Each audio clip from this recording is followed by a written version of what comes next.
है। बनाने के लिए काबा वो पत्थर भेज देता है और वो इबरतनाक कर देता है जालिम की कहानी को, वो इबरतनाक कर देता है जालिम की कहानी को। वही फिरौन के घर में पैगंबर भेज देता है, वही फिरौन के घर में पैगंबर भेज देता है। इस शेर के साथ में हम सबके हर दिल अजीज, हम सबके चहीते, हम सबके मुशफिक व मुरब्बी करम फरमा हजरत हाफिज सईद अख्तर साहब तशरीफ लाए और अपने मवाइज़ा हसना से हम तमाम सामीन के कुलूब को महजूद फरमाए। बिस्मिल्लाहिर्रहमानिर्रहीम नहमदुहु व नुसल्ली अला रसूलिहिल करीम अम्मा बाद अऊज़ु बिल्लाहि मिनश शैतानिर रजीम बिस्मिल्लाहिर्रहमानिर्रहीम या अय्युहल्लज़ीना आमनु उद्खुलू फिस्सिल्मि काफ़्फ़ा वला तत्तबिउ खुतवातिश शैतान इन्नहु लकुम अदुव्वुम मुबीन। सदक़ल्लाहुल अज़ीम। वक़ाल अन्नबिय्यु सल्लल्लाहु अलैहि वसल्लम खैरुकुम मन तअल्लमल क़ुरआन व अल्लमहु। स्टेज पर बैठे हुए मुअज़्ज़ज़ मोहतरम मुकर्रम उलमाए किराम, मुअज़्ज़ज़ सामईन, बुजुर्गों और दोस्तों, पर्दा नशीन पाकीज़ा ख्वातीन, मेरी माएँ और बहनें,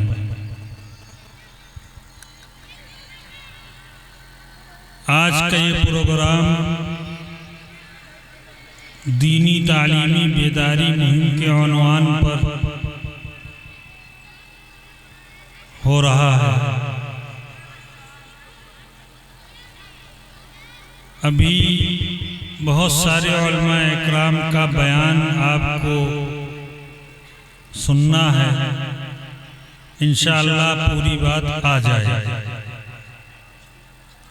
हमने आपके सामने कुरान करीम की एक आयत पढ़ी, अल्लाह ताला उसमें फरमा रहा है या अय्युहल्लज़ीना आमनु उद्खुलू फिस्सिल्मि काफ़्फ़ा। ऐ ईमान वालों, इस्लाम में पूरे के पूरे दाखिल हो जाओ। वला तत्तबिउ खुतवातिश शैतान, शैतान की इत्तिबा मत करो, शैतान के नक्शे कदम पर मत चलो। इन्नहु लकुम अदुव्वुम मुबीन, यकीनन शैतान तुम्हारा खुला हुआ दुश्मन है। अल्लाह ताला इसमें ईमान वालों को मुखातब करके फरमा रहा है कि पूरे पूरे दाखिल हो जाओ। पता ये चला कि हम मुसलमान तो हैं, अपने आप को ईमान वाला भी कह रहे हैं, मान भी रहे हैं और साथ साथ में वो काम भी कर रहे हैं जिससे अल्लाह ताला ने मना किया, यानी अल्लाह नाराज होता है और शैतान खुश होता है, यानी मिली जुली सरकार। जब जी में आएगा, जिस काम को करने का जी में आएगा वो काम करेगा। मसलन नमाज पढ़ने का जी चाहा तो नमाज पढ़ी, नहीं जी चाहा तो नहीं पढ़ी। कुरान पढ़ने का जी चाहा तो कुरान पढ़ा, नहीं पढ़ने का जी चाहा तो नहीं पढ़ा। अल्लाह के नबी सल्लल्लाहु अलैहि वसल्लम ने फरमाया कि ऐ बंदो, तुम उस रास्ते को इख्तियार करो जो रास्ता तुम्हें कुरान बतला रहा है, उस रास्ते पर चलो जिससे अल्लाह और उसका रसूल राजी हो जाए। अब पता यह चला कि हमने तो कुरान पढ़ा ही नहीं, हमने तो कुरान समझा ही नहीं, हमने तो कुरान सीखा ही नहीं। तो जब कुरान पढ़ा नहीं, कुरान समझा नहीं, तो हम अपनी जिंदगी कैसे कुरान और शरीयत के मुताबिक गुजारेंगे? जाहिर सी बात है, अगर कोई आदमी ऐसा हो जो गाड़ी चलाना न जानता हो, वो ये जानता है कि हाँ गाड़ी स्टीयरिंग पकड़ लो और रोड पे डाल दो, ऐसे ऐसे घुमाते रहो, चलती रहेगी, आगे जाकर के वो सही सलामत रहेगा। हमारी अपनी समझ में न वो सही सलामत रहेगा न गाड़ी सही सलामत रहेगी। और अगर वो सीखे हुए है, समझे हुए है, उसका इल्म है उसको कि कब हमें गियर लगाना है, कब हमें ब्रेक लेना है, कब हमें रफ्तार बढ़ाना है, तो अल्लाह की जात से उम्मीद है वो भी सही सलामत रहेगा और गाड़ी भी सही सलामत रहेगी। तो मैं आपसे कह रहा था कि अल्लाह ताला कुरान करीम में जो इरशाद फरमाया कि या अय्युहल्लज़ीना आमनु उदखुलू फिस्सिल्मि काफ़ा वला तत्तबिउ खुतवातिश शैतान इन्नहु लकुम अदुव्वुम मुबीन। क्या ईमान वालों, इस्लाम में पूरे के पूरे दाखिल हो जाओ, शैतान के नक्शे कदम पर मत चलो, यकीनन वो तुम्हारा खुला हुआ दुश्मन है। इसका मतलब ये है कि हम जो आमाल इस दुनिया में कर रहे हैं, हम नमाज भी पढ़ रहे हैं, हम रोजा भी रख रहे हैं, हम कुरान की तिलावत भी कर रहे हैं, लेकिन साथ साथ हम अपने भाई को तकलीफ भी पहुंचा रहे हैं, हम जुआरी और शराबियों के साथ भी रहते हैं, हम जुआ भी खेलते हैं, हम अपनी कमाई को इस तरीके से नहीं देखते हैं कि ये हलाल रास्ते से आ रही है, ये हराम रास्ते से आ रही है। हम हर काम कर रहे हैं जो दुनिया के अंदर करने वाला है, यानी वो भी काम कर रहे हैं जिसको अल्लाह और उसके रसूल ने करने का हुक्म दिया, और वो भी काम कर रहे हैं जिससे अल्लाह और उसका रसूल मना कर रहा है। मैं इसलिए ये बात कह रहा हूं कि हमारे इस माशरे में बहुत सारी बुराइयां पाई जा रही हैं, चाहे वो शादी ब्याह का माहौल हो, महल्ले के माहौल हो, नौजवानों के माशरे का माहौल हो, किसी भी तरीके का हो।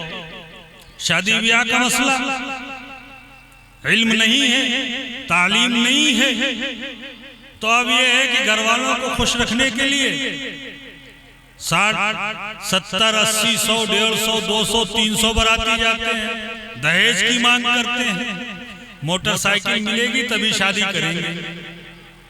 अरे करते नहीं करते, लड़की वाले से कहते हैं 300 हैं हमारे बाराती दोस्त अहबाब जिनके यहाँ हम गए हैं बारात, इतने आएंगे, अगर आप राजी हो तो हम शादी करने के लिए तैयार हैं। अरे कर रहे हैं नहीं कर रहे। अब बेचारा वो गरीब लड़की वाला परेशान हाल, वो 300 बारातियों का इंतजाम करे, तुमको खाना खिलाए, और उसके बाद फिर उस लड़के की फरमाइश पर कि मोटरसाइकिल भी हो, फ्रिज भी हो, कूलर भी हो, वॉशिंग मशीन भी हो, अब तो 2 व्हीलर छोड़ो 4 व्हीलर की मांग हो रही। ये नहीं सोच रहे कि अब उस बेचारे उस बाप पर, जो बच्ची का बाप है, कैसे इंतजाम करेगा, कहां से लाएगा, कैसे पूरा करेगा।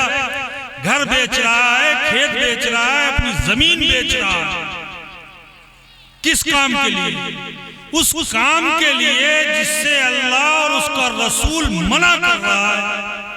कौन करवा रहा है? ईमान वाला भाई ईमान वाले को बर्बाद कर रहा है, उसकी जायदाद को औने पौने बेच रहा है, और वो लड़की का बाप बेचारा अपनी इज्जत को बचाने के लिए काम कर रहा है। अब पता चला, पहुंच गए 300 बाराती लेकर के और सारा सामान भी ले आए, जो मांग हुई लड़की वाले ने सब पूरा कर दिया। अब उसके बाद कोई फरमाइश लड़के की जागी तो फिर वो लड़की के बाप पर फिर पहुंच गया। मैं ऐसे लड़की के बाप से कहना चाहूंगा, अगर वो गैरतमंद है तो ऐसे लड़कों से, ऐसे लड़कों का रिश्ता कतई कबूल न कर। मेरी निगाह में वो बाप और वो लड़का जो दहेज की फरमाइश करता है वो किसी भिखारी से कम नहीं, भीख मांगने वाला है। कौन गैरतमंद बाप होगा जो अपनी बच्ची का निकाह एक भिखारी से करे, वो भी जो ऐलान मांगता हो? क्या गारंटी है कि शादी के बाद वो आपसे और फरमाइश नहीं करेगा? शादी के बाद वो आपको और आपकी बच्ची के ऊपर मुसीबत नहीं बने? और ये सारी बुराइयां खराबियां कहां से आ रही हैं? वो यहां से आ रही हैं कि हमारे बच्चे और बच्चियों की जिंदगी में दुनियावी तालीम तो है, इल्म दीन नहीं। उनकी जिंदगियां दीनी तालीम से खाली थी। जाहिर सी बात है, एक बाप अपने बच्चे के पीछे करोड़ों रुपए खर्च करके उसको डॉक्टर बनाता है, इंजीनियर बनाता है, आईएएस और आईपीएस बनाता है। वो ये समझता है कि मेरी ये औलाद जो आईएएस, आईपीएस, डॉक्टर, इंजीनियर बन गया है, ये नोट छापने वाली मशीन है। औलाद नहीं समझता। क्या समझता है? नोट छापने वाली मशीन। तो जाहिर सी बात है, मांग तो करेगा। अच्छा, एक बात बताओ, आपने अपने बच्चे को दुनियावी हर तालीम दे दी, उसको डॉक्टर बना दिया, इंजीनियर बना दिया, आईएएस बना दिया, आईपीएस बना दिया। दुनिया के अंदर जितनी डिग्रियां हैं वो तमाम आपने उसको दिला दी। आप बताइए, क्या आप या आपका बच्चा कामयाब है? आपकी निगाह में आप या आपका बच्चा कामयाब है? अगर उसकी जिंदगी इल्म दीन से खाली है, उसका दिल अल्लाह और उसके रसूल के खौफ से खाली है, तो आप बताइए क्या वो औलाद कामयाब है? वो औलाद जो अल्लाह की तरफ से बहुत बड़ी नेमत है इंसान के लिए, वो औलाद जो अपने माँ बाप की दुनिया को भी संवार सकता है और अपने माँ बाप की आखिरत को भी संवार सकता है, उसको हमने एक तालीम तो दे दी, लेकिन दूसरी तालीम उसकी जिंदगी में नहीं है, तो क्या वो कामयाब है? अच्छा, हमें बताओ एक बात, अगर आपका बच्चा, आपने अपने बच्चे की फिक्र की, मोहब्बत करके उसकी फिक्र की, उसकी अच्छी से अच्छी तालीम दिलाई, सारी तालीमें दिला दी दुनिया में, कल को वो दुनिया से रुखसत हुआ और कयामत में मैदान हश्र के अंदर अल्लाह के सामने बाप बेटे जब दोनों आमने सामने होंगे और अल्लाह वहां सवाल करेगा, बाप से करेगा कि मैंने तुमको इतनी दौलत से दुनिया के अंदर नवाजा था और इतनी बड़ी नेमत अता की थी जो औलाद के रूप में मैंने तुम्हें दिया, तुमने अपनी उस दौलत का किस तरह इस्तेमाल किया और इस औलाद की कैसी तरबियत की और किस तरह का इल्म इसे दिलाया? कल उस बंदे ने अगर कयामत में अल्लाह के सामने खड़े होकर के अपने बाप का दामन पकड़ करके और अल्लाह से कहेगा कि अल्लाह, मेरे बाप ने मुझे हर वो दौलत तालीम दिलाई जो दुनिया ही के अंदर काम आने वाली थी, कि जब तक मैं जिंदा था वो तालीम दुनिया के अंदर हमें फायदा पहुंचाने वाली थी, और मेरे मरने के बाद उस डिग्री से न मेरे बाप को फायदा हुआ, न मेरे महल्ले वालों को फायदा हुआ, न मेरे रिश्तेदार और अक़ारिब ने उससे कोई फायदा उठाया, और हमें वो तालीम नहीं दिलाई जो तालीम मरने के बाद आखिरत में हमारे काम आने वाली थी, हमारे माँ बाप के काम आने वाली थी। उस तालीम से हमें महरूम रखा। तो बताओ नौजवानों, अल्लाह को क्या मुंह दिखाओगे? आज जो हाल है कि हमारा नौजवान स्कूलों और का मुखालिफत नहीं करता, स्कूल और कॉलेजों की ये जरूरत है इस वक्त की, और जरूर तालीम दिलाना चाहिए। आप अपने बच्चे को डॉक्टर भी बनाएं, आप अपने बच्चे को इंजीनियर भी बनाएं, आप अपने बच्चे को IAS और IPS भी बनाएं। ये जरूरत है इस वक्त में इस मुल्क के अंदर इस तालीम की। लेकिन उसके साथ साथ ऐसी तालीम भी दिलाएं कि वो बड़ा हो करके ना आपका नाफरमान बने, ना अल्लाह और उसके रसूल का नाफरमान बने, ना महल्ले वालों का और अपने बड़ों का नाफरमान बने। ऐसी तालीम भी साथ साथ उसकी जिंदगी में दिलाई। जाहिर सी बात, आज जो रोना इस मुल्क के अंदर वो लोग जो रो रहे हैं, जो ये कहते हैं कि हमारी औलाद ने, मैंने बचपन में इसके साथ इसकी ये ख्वाहिशें पूरी की, अपनी दौलत का एक बड़ा हिस्सा इसको अच्छा इंसान बनाने में लगा दिया, लेकिन बड़ा होकर के ये मेरी नाफरमानी कर रहा है, ये मेरी बात नहीं मान रहा है, ये मुझसे ज़बान दराजी कर रहा है, ये मेरे रिश्तेदारों के सामने, मेरे दोस्तों और मेरे अहबाबों के सामने मेरी इज्जत को लुटा रहा है, मुझे बदनाम कर रहा है। क्या आपने उसको ये तालीम जो दिलाई थी उसमें ये सबक पढ़ाया गया था? आप बताइए, क्या उसको ये सबक पढ़ाया गया था? ये तालीम तुम्हें कहां से दिलाई मिलेगी कि देखो बच्चों, अपने माँ बाप को सताना मत, अपने पड़ोसियों को तकलीफ मत पहुंचाना, अपने रिश्तेदारों को तकलीफ मत पहुंचाना। ये तालीम कहां मिलेगी? कॉलेजों में? ये तालीम कहां मिलेगी? ये तालीम दीनी इदारों में मिलेगी। वहां ये सिखाया जाता है कि सुनो, तुम्हारे माँ बाप तुम्हारे लिए दुनिया के अंदर दुनिया और आखिरत दोनों संवारने वाले हैं। अगर तुमने अपने माँ बाप को इस दुनिया के अंदर खुश रखा, अपने माँ बाप को राजी रखा, तो आखिरत में अल्लाह तुमसे राजी होगा, और इसके बदौलत तुम्हारी दुनिया भी अल्लाह बनाएगा और तुम्हारी आखिरत भी अल्लाह बनाएगा।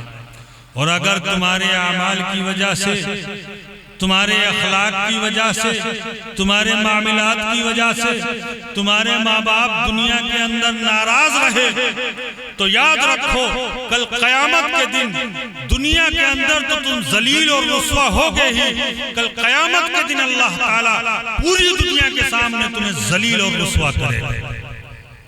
तालीम कहाँ मिलेगी? मदरसे में सिखाएंगे, ये उलमा इकराम बताएंगे, ये बुरियों पर बैठ करके पढ़ाने वाले लोग बताएंगे। हमारा हाल तो ये है कि हम इन उलमा इकराम को कुछ समझते ही नहीं।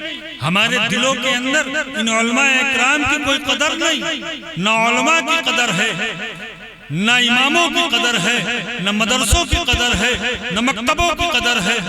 हम इनको मामूली समझते हैं। ये उलमा क्या समझते हैं? इनका मर्तबा अल्लाह के नजदीक इतना बुलंद है कि जिनका बयान करना दुश्वार है। ये जब हम पढ़ेंगे तो उलमा की हकीकत को जान पाएंगे। अल्लाह ताला ने कुरान करीम में इरशाद फरमाया है, इन्नमा यख्शल्लाह मिन इबादिहिल उलमा। इस रोए जमीन पर अगर अल्लाह से कोई डरने वाली कोई कौम है, कोई जात है, तो सबसे ज्यादा वो लोग हैं जो ये उलमा इकराम है। और हम इनको क्या कहते हैं? कितनी कदर है हमारी इनके नजदीक। इतने महबूब है कि अल्लाह ने कुरान में तस्करा फरमाया। हमारे दिल में इनकी कितनी इज्जत है, कितना एहतराम है। जरा से कोई बात किसी आलिम साहब से नहीं बनी, फौरन पूरे गांव में उस आलिम की बुराई अपनी जबान से, और साथ में ये भी कहते हैं कि आलिम होकर के ऐसा कर रहा है। इंसान है, कोई फरिश्ता तो ही नहीं हुई। गलती अगर आपसे हुई है तो गलती उनसे भी हो सकती है। इंसान से गलती हुई, बदनाम किसको कर रहे हैं? अल्लाह के दीन, उस इल्म को जिसके बदौलत अल्लाह ने दुनिया और आखिरत दोनों जहान के अंदर इज्जतें रखी बिना सोचे समझे। अब सबसे बड़ा मसला तो ये है, हम अपनी कौम का हाल बता रहे हैं। हमारी कौम का मसला ये है कि मस्जिद के अंदर अगर 20 नमाजी हैं तो हम उस मस्जिद के लिए इमाम कैसा ढूंढेंगे? मुत्तकी हो, परहेजगार हो, नेक हो, साले हो, कोई कमी न हो।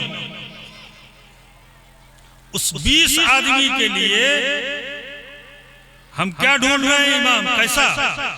बिल्कुल अल्लाह का नेक बंदा हो, मुत्तकी हो, परहेजगार हो, नेक साले हो, वक्त का पाबंद हो, ऐसा आदमी ढूंढे 20 आदमी के लिए। आज हम कहां पहुंच गए? और वही कौम जो इस मुल्क के अंदर 125 करोड़ लोग हैं, इमामत के लिए तो हम ऐसा आदमी ढूंढते हैं, और इस मुल्क के सलामती के लिए, इस मुल्क को सही राह पर चलाने के लिए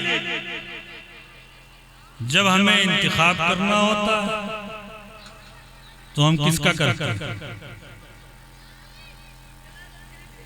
जो जितना बड़ा बेईमान हो, दज्जाल हो, मक्कार हो, लुटेरा हो, धोखेबाज हो, फरेबी हो, उसका इंतखाब करते हैं। 20 आदमी के लिए तो हम इमाम ढूंढेंगे कि मुत्तकी और परहेजगार हो, अल्लाह से डरने वाला हो, अल्लाह और उसके रसूल का खौफ उसके दिल में बैठा हो। लेकिन जब 125 करोड़ की बात आती है, इनकी इमामत की, इनकी क़यादत की, तो कैसा इंतखाब करते हैं? ये सोच है हमारी। हमें अपनी सोच को बदलना है। हमें अपनी औलाद को डॉक्टर भी बनाना है और अपनी औलाद को हाफिज भी बनाना है। हम ऐसे इदारे का इंतखाब करें जहां हमारी औलाद का दीन भी महफूज रहे और दुनियावी तालीम भी बेहतर। मैं आपको एक छोटा सा वाकया सुनाऊं। कैसरगंज के करीब एक स्कूल है और मुस्लिम भाई का, और महंगा स्कूल है। माफ करना, बात थोड़ी सी कड़वी है। हाई स्कूल पास बच्चा एक दिन आया और आकर के मौलाना साहब से कहने लगा कि मौलाना साहब,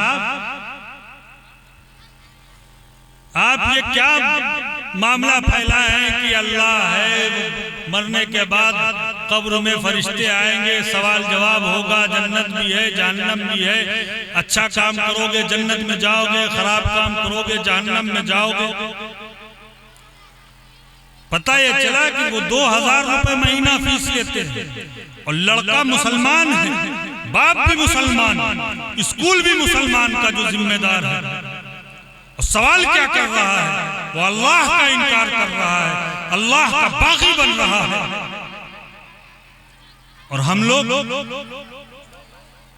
बाकायदा उसको स्कूल में पढ़ाते हैं, 2000 रुपए महीना खर्च कर रहे हैं अपनी दौलत, और अपने बच्चे को कैसा तैयार कर रहे हैं? ऐसा तैयार कर रहे हैं कि वो अल्लाह और उसके रसूल का बागी बने, वो अल्लाह और उसके रसूल की दुनिया के अंदर मुखालिफत करता फिर रहा है। जब ये बच्चा इस दुनिया से जाए तो सोचो नौजवानों, मेरा बच्चा हो या आपका बच्चा हो, क्या हश्र उसका कब्र के अंदर होगा और क्या मुआम अल्लाह और उसके रसूल को दिखाएंगे। मैं ऐसे दौलतमंद बाप को ये कहना चाहता हूं कि जो अपने बच्चों को दुनियावी तालीम के पीछे 2000-3000 खर्च करते हैं और उनकी फिक्र नहीं करते कि हमारा बच्चा दीन की किस रास्ते पर किस तरह जा रहा है, ऐसे दौलतमंद इंसान को मैं इस दुनिया का सबसे ज्यादा बदनसीब इंसान समझता हूं। उसकी वो दौलत काम नहीं आएगी, उसका वो मकाम, वो इज्जत, वो शोहरत जो दुनिया के अंदर दौलत के नाम पे मिली है वो काम नहीं आएगी। सुन लो लोग, दौलतमंद तो फिरौन भी था, कारून भी था, हामान भी था, शद्दाद भी था, उसको याद भी करते हैं लोग, लेकिन उसकी अच्छाई के लिए नहीं, इबरत के लिए याद किया जाता है। उसको घमंड था शद्दाद को अपनी दौलत, नाज था उसको, वो अल्लाह का मुकाबला करने गया था। उसने अपने लिए एक जन्नत अलग बनवाई थी। वो ये सोचता था कि जब जन्नत तैयार होगी तो इस जन्नत के अंदर 100 साल तक हम अय्याशियां करते रहेंगे, जो जी में आएगा वो करेंगे। अल्लाह ने कहा ठीक है बेटा तैयार कर। जब वो जन्नत तैयार हुई और वो उसके अंदर दाखिल होने के लिए जैसे ही बढ़ा, दरवाजे पे कदम ही रखा था कि फरिश्ते ने उसकी रूह कब्ज कर क्या रह गया, उसकी वो दौलत काम आई। हाँ, वो हमेशा हमेशा के लिए जहन्नम में गया। तो मेरे मोहतरम बुजुर्गों और दोस्तों, अगर आप चाहते हैं दुनिया के अंदर अगर इज्जत चाहते हैं, दुनिया के अंदर अगर एहतराम चाहते हैं कि आप सर उठा करके जिए, दुनिया के अंदर आप इज्जत की जिंदगी जीना चाहते हैं, तो आपको दुनियावी तालीम के साथ साथ दीनी तालीम का दामन भी पकड़ना पड़ेगा। आपको अपनी बच्ची के जिंदगी के अंदर दीनी तालीम को भी दाखिल करना पड़ेगा।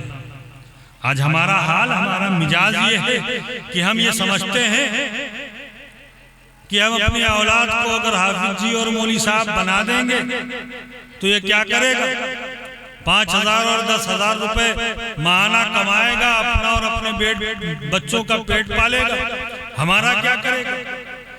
और बड़ी पस्त आवाज में अगर किसी का बच्चा आलिम और हाफिज होता है और अल्लाह ने अगर उसको 3 बच्चे दिए हैं, 2 डॉक्टर इंजीनियर हैं या IAS IPS हैं और एक कोई आलिम हाफिज है, तो हम ये कहते हैं हम मेरे ये फला बड़ा बेटा है, ये डॉक्टर है, इंजीनियर है, उसकी तारीफ में कोई कमी नहीं छोड़ते। और अगर कोई IAS और IPS है तो और लंबी तारीफ का पुल बांधते। और अगर वहीं एक बेटा हाफिज है और आलिम है तो कहते हैं हाँ ये तीसरा है, ये पढ़ना नहीं जानता था, दिमाग नहीं चल रहा था, तो इसलिए हाफिज और आलिम बना दिया। ऐसे कहते हैं ना, तुम्हें हाफिज और आलिम के मकाम का मर्तबा नहीं मालूम, ये उलमाए इकराम बयान करेंगे। इन्हीं उलमाए इकराम की जबान से आप सुनना कि कितना बड़ा मकाम और कितना बड़ा मर्तबा है। अल्लाह के नबी सल्लल्लाहु अलैहि वसल्लम ने फरमाया कि खैरुकुम मन तअल्लमल कुरान व अल्लमह, कि तुम में सबसे बेहतर वो शख्स है जो कुरान को सीखे और सिखाए। अल्लाह के नबी सल्लल्लाहु अलैहि वसल्लम ने फरमाया है कि इस रूए जमीन पर सबसे बेहतरीन इंसान वो है जो कुरान को सीखे और सिखाए। ये नहीं कहा कि जिस रूए जमीन पर सबसे बेहतरीन इंसान वो है जो डॉक्टर हो, इंजीनियर हो, IAS हो और IPS हो, या वो शख्स है जिसके पास करोड़ों और अरबों की दौलत हो। नहीं, क्या कहा, हमारी बात न माने, इन उलमा इकराम की बात न माने, लेकिन क्या अल्लाह और उसका रसूल गलत बयानी कर सकता है? अल्लाह और उसका रसूल झूठ बोल सकता है? कुरान झूठ बोल सकता है? अगर हमें अल्लाह और उसके रसूल की बात पर यकीन नहीं है, हम अल्लाह और उसके रसूल की बात पर ईमान नहीं रखते, तो याद रखो कि हम ईमान वाले नहीं, गैर ईमान वाले।